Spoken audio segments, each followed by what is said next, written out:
I welcome you in the 7th lecture of Technology Transfer through Strategic Alliance and Joint Venture. And in the last lecture, I have started talking with you regarding the joint venture, and I am going to continue with that topic. And now I will specifically concentrate my talks on types of joint venture. Now, in generally, there are two types of joint venture which is popularly used in Indian market. The first type of joint venture is known as joint venture with equity participation,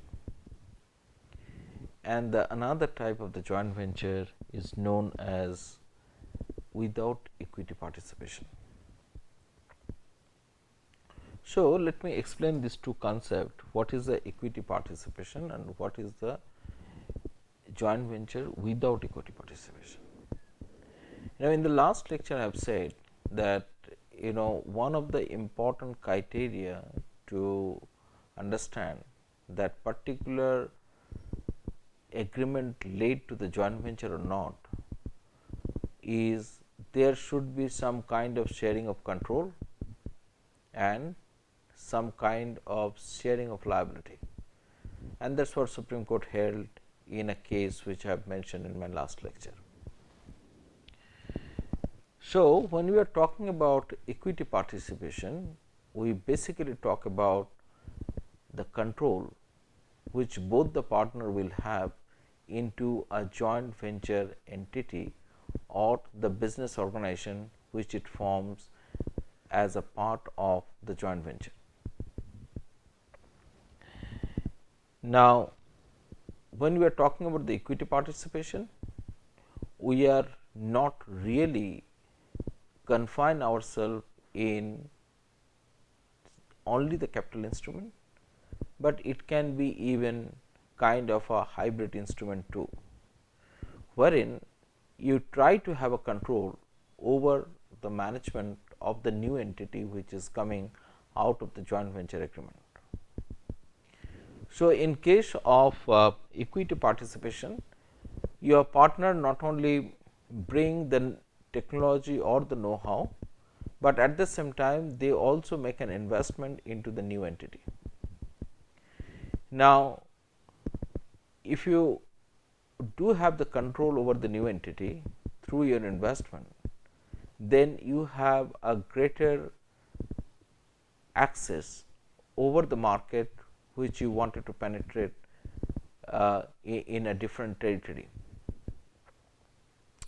So, the foreign partner always want that there should be some kind of a control in the new business entity which is coming out of this joint venture agreement. Now,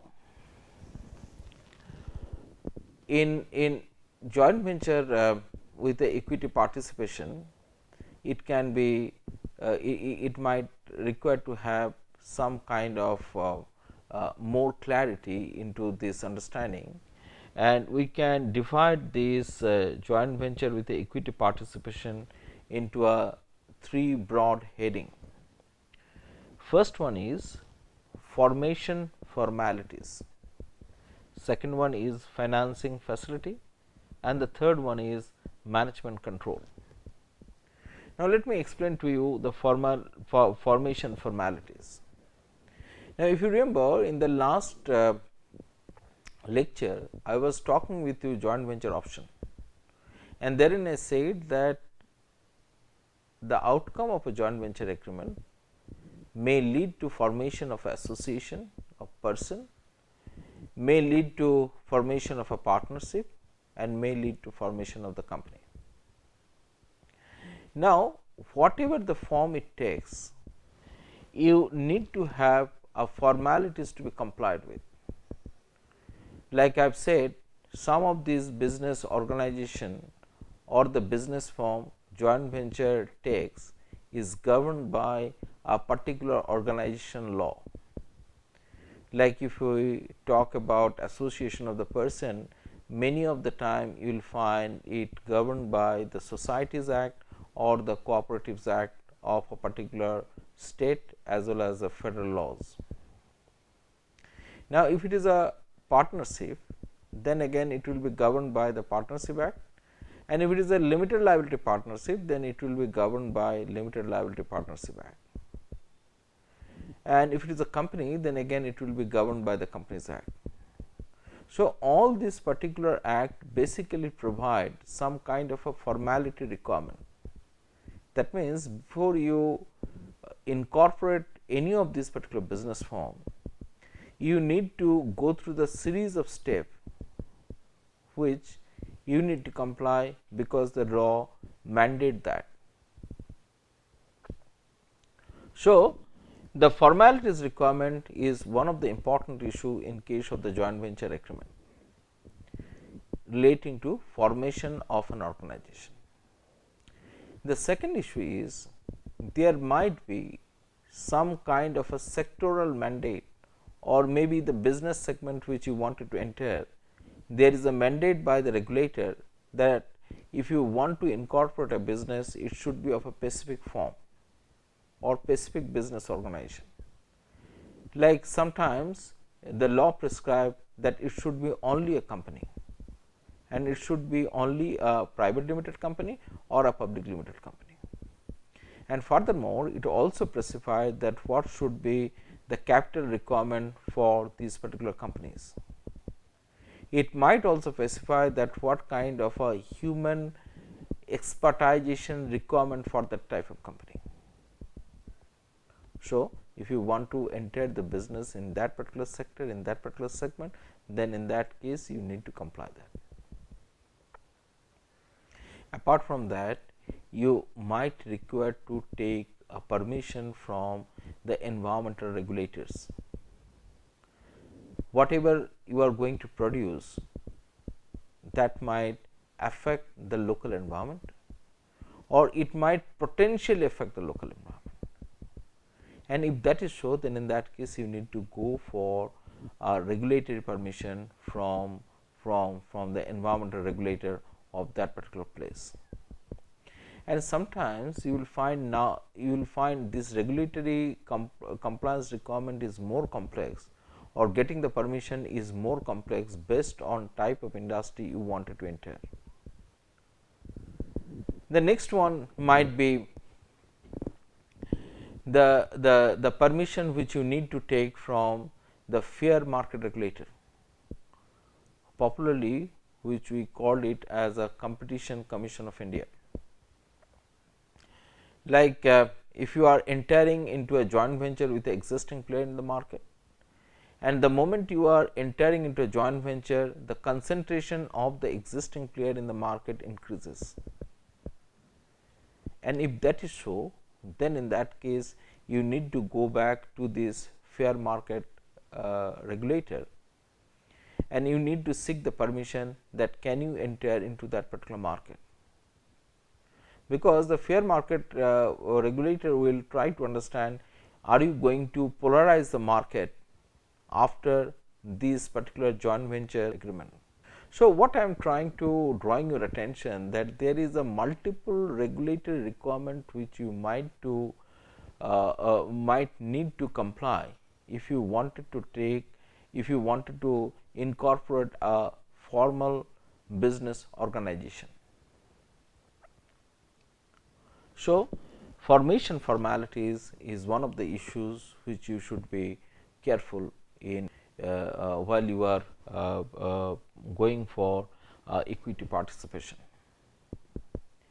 I am going to detail more on the choice of law in subsequent lecture of mine, and there I am going to talk with you that which kind of law you are going to choose, or is there any flexibility to choose a law in a transaction which is in a cross boundary scenario. Now, let me come into the financing facility. Now, again this financing facility is highly regulated. If you are entering into a particular sector, and if you are entering a joint venture with a foreign partner and you are again going for a technology transfer, then there is a several financial compliance you need to make. First of all, you need to check that are you allowed to make an investment into a particular segment. So, you need to look into foreign direct investment regulation, or you need to look into the RBI guideline, or you may need to look into FIPB guideline, or you may be look into the government's guideline relating to particular sector or a particular sector and the cap which government has suggested for that particular sector.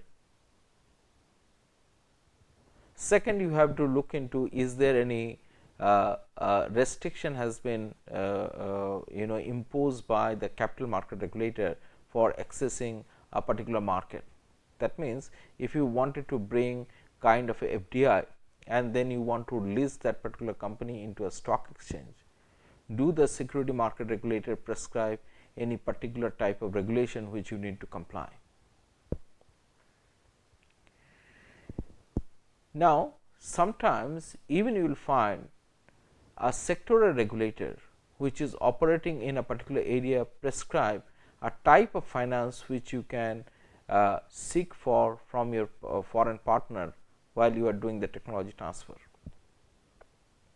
Now, when I am talking about the type of capital, it might be the equity capital, it might be the debt, it might be even convertible debentures, or if I go more specific, then even it might prescribe that what classes of equity you can take.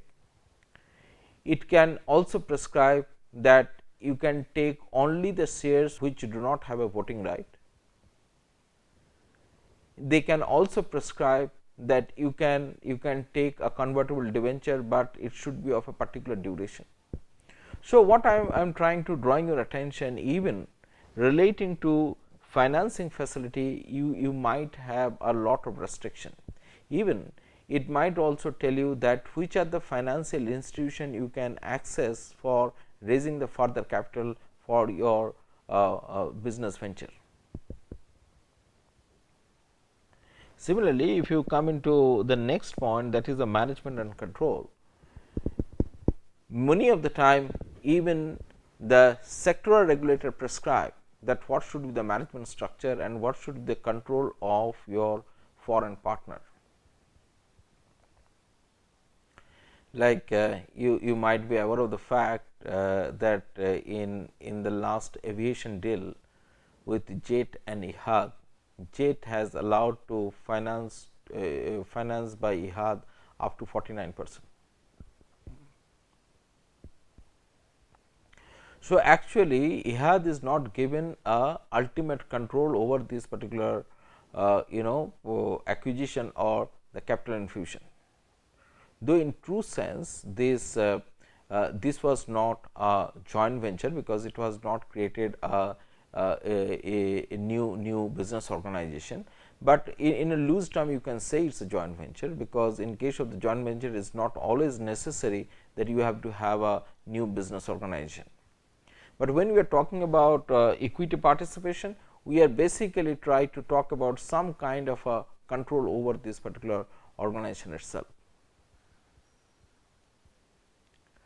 So, even some point of time the government policy might prescribe that what kind of management control you should have into your venture where both the parties are coming together. Now, in my lecture, whenever I am talking about joint venture or strategic alliance in my last lectures, my specific focus was more on technology transfer issues. The joint venture or strategic alliance is possible beyond the technology transfer. So, you should not be confused that whatever I am telling, this is not applicable in the ordinary condition, or whatever otherwise I am telling, it is not applicable in case of the technology transfer scenario. You need to understand the broader perspective in some cases, and in some cases you need to understand in a very specific perspective. So, management and control is one of the important issue in case of equity participation. And if it is a PSUs who are going for a joint venture, then this management and control became a very important issue. Like if it is 50-50 partnership, then possibly neither of these people have any majority control over that joint venture. So, PSU generally do not prefer that their partner will have same kind of control as they have on that particular company. Now, if it is a 51-49% joint venture, then maybe the person who is having a 51% holding, he will have a greater control over that particular joint venture company, because it is in a majority. I am going to discuss about this particular model in my subsequent lecture, but nevertheless what I am trying to drawing your attention that there is a different types of models are available relating to the management control. And sometimes even the PSUs do not want that there should be 51% investment by them in the joint venture, because the moment they do that, it is become a government company. And once it is a government company, it is subjected to several restrictions. So, in case of management and control, you need to have a lot of strategy. You need to look into what are the sectoral law prevalent in that particular area where you wanted to do the business. Is there any specific law which has been prescribed by the government relating to the foreign direct investment, relating to management and control? Is there any specific policy government is prescribing for a particular segment because the government wanted to promote that particular segment? So, one has to be careful in terms in this particular manner. Now, let me come into the next issues, which is known as joint venture without equity participation. Now, as I told you, in case of the equity participation, the end result is formal business organization. But in case of the joint venture without equity participation, there is a no incorporation of business organization as a result of the joint venture. So, it is more like a business relation, where both the party mutually decide that how they are going to operate in the given frame of the agreement, joint venture agreement. And this particular relationship may be relating to the sharing of the market, relating to sharing of information relating to market and understanding of the market. It might be relating to even sharing of the technology. It might be relating to the sharing of a particular supply chain which the local partner use it. There can be several examples of this kind of a business relationship. Like sometimes you will find the foreign company, car company want to penetrate in Indian market, and immediately they do not establish the service or post sale service network. So, what they do in that particular circumstance, they try to create kind of a relationship with the existing big player into that particular market, and then they try to give the service to their customer, post sale service.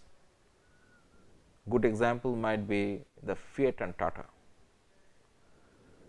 Tata was giving the service of the Fiat cars in the postal service, because Tata has a huge network, service network, and Fiat thought instead of creating or duplicating this particular facility, let us use this particular service from the Tata themselves. Similarly, you will find this kind of business relation in telecommunication sector. Like few years back, you might heard about the Virgin Telecom. Virgin Telecom actually launched by Tata Telecommunication, and what they did, they have actually shared the spectrum as well as airtime. So, the Virgin Mobiles never created any infrastructure for operation in India. So, you will find there is a many such kind of example relating to the business relation. Now, next type might be executing a particular business undertaking.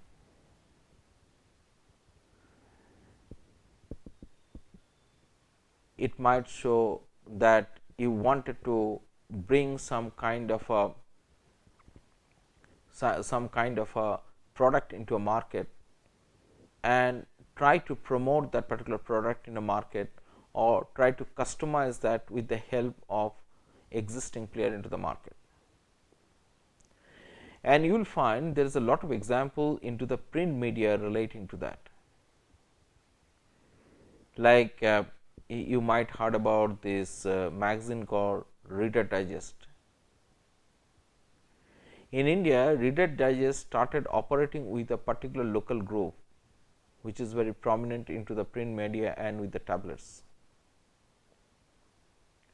because they wanted to bring this customization according to the Indian taste of readers, at the same time to make that particular book very popular or the tablets very popular within the Indian readership. You will also find this kind of understanding relating to telecommunication, different channels which are the foreign companies, and they are telecasting their product in Indian market through this particular process. So, actually this is not leading to and they are doing it in the existing platform of their partner in India. So, in this particular kind of joint venture, they basically do not incorporate any new business organization.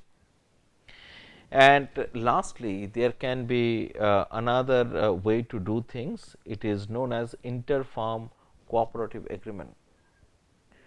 Now, through this particular cooperative agreement also, people can carry out the joint venture for both of their benefit. Now, it can be sharing of the internal resources, it can be sharing of the knowledge which they have about a particular market, it can be sharing of the process, it can be facilitating each other relating to accessing the regulatory barrier. And sometimes people do take a very strategic decision not to form a new company, because there might be a regulatory barrier for having a formal organization, or even if it is allowed to create a formal organization, and people, if the people do incorporate a formal organization, the entry cost is very high. So, in those circumstances, people generally go for this kind of informal relationship, which we generally call it as a without equity participation. But there is a risk in this kind of relationship. The risk is you might not have any hierarchical control or ex post governance mechanism, but it does not mean that there is there is a no executions of successful venture through this particular means, through this particular process. So, what my advice is, if you are going for a non equity or without equity participation joint venture, then in the joint venture agreement itself you clarify this particular process, or you create a mechanism how to control or how to participate into decision making, or how to carry forward this kind of informal understanding. Now, I will take you in the last point of this lecture.